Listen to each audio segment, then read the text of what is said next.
Vietnam makikipagsanib puwersa na nga ba sa Pilipinas para labanan ang China?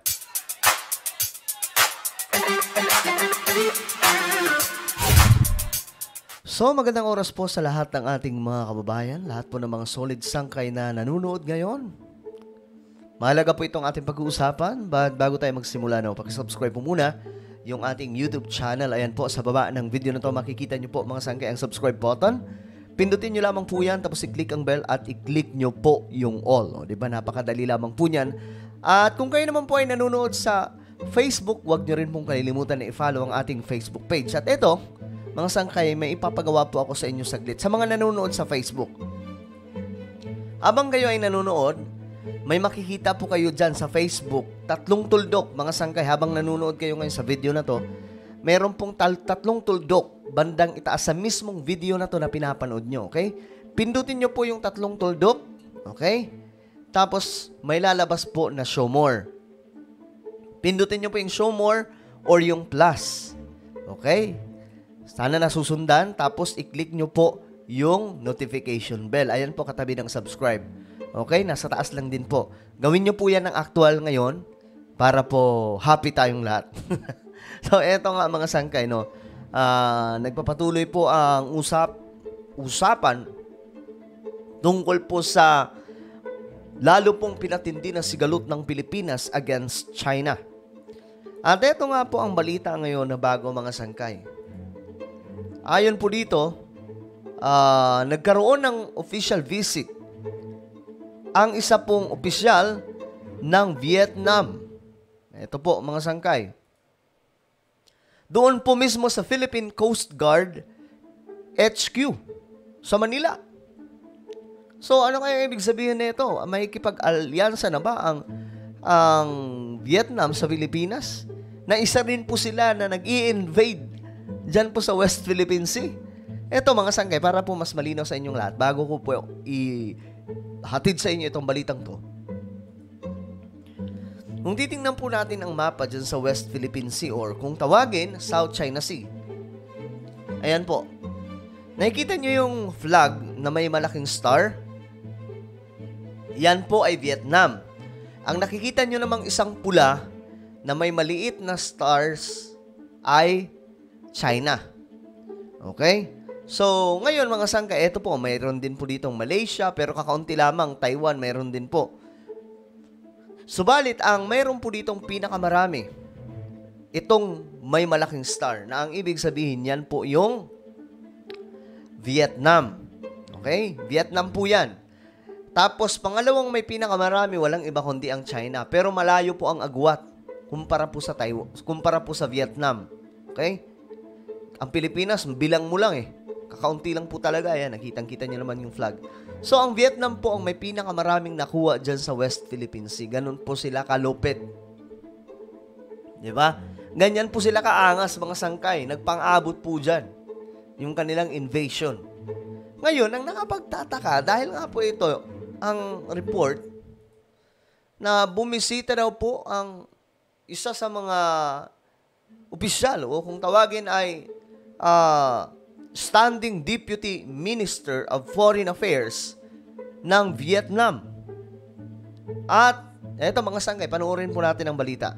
The Standing Deputy Minister of Foreign Affairs of Vietnam, Nguyen Minh Vu, and the Ambassador of Vietnam to the Philippines, Dr. Lai Thai Binh, visited the Philippine Coast Guard office in Manila during the meeting between senior officials of the PCG and the Vietnamese delegation. Ayan po siya mga sangkay. Dumating dito sa Pilipinas. Discussions revolved around a proposed memorandum of understanding. This aims to strengthen the strategic partnership and cooperation between the Philippine Coast Guard and the Vietnam Coast Guard. Cooperation ng dalawang Coast Guard, Pilipinas at Vietnam. So, hindi ko alam paano gagawin yan, pero ang Vietnam, para po sa inyong kaalaman, ito po yung hindi mapalagan ng China dyan sa West Philippine Sea. Kaya nga po ang nangyari, ang Vietnam po ang may pinakamaraming nahubkob dyan sa West Philippine Sea or South China Sea. Dahil nga po itong Vietnam, lumalaban talaga sa China. No? So ngayon, mga sangkay, hindi ko alam ano pa itong cooperation kasi Ayon po dito, cooperation ng Vietnam Coast Guard at Philippine Coast Guard. working towards preserving, promoting, and protecting mutual interests in the Southeast Asian region. The Philippine Coast Guard also conducted a briefing with the Vietnam delegation, providing insights into current cooperation efforts related to the country and maritime security in the West Philippine Sea. So, very interesting ito mga sangkay. Ayan po Vietnamese official. Bumisita po sa HQ ng Philippine Coast Guard. Ibig sabihin po, mga sangkay, klaro naman, malinaw naman na tila baga mayroon po silang alyansa ngayon dyan sa West Philippine Sea. Ito, basahin po natin ang balita.